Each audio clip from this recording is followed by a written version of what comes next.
عید قربان نزدیک است، باید قربانی رو رفته خریداری کنم، اگر نی نزدیک عید بسیار قیمت میشه. حالا شاید ارزان خرید کنم. بلی رومی جان، یک گوسفند به نرخ مناسب خرید کو فکرت باشه که ده جانت نزنن تو زود بازی میخوری. در این مال بازار خو مال زیاد است، ولی برای من یک دانه گوسفند باشه باید گوسفند دامبدار پیدا کنم که یک گوشت چرب و روغنی نوش جان کنیم.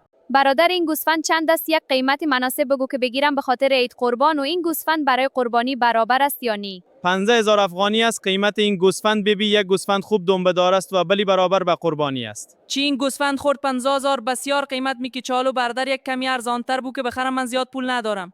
برو گوم شو، اگر میخری 15,000 نمیخری برو دور مستی کو یگان مرغ بخر قربانی کو.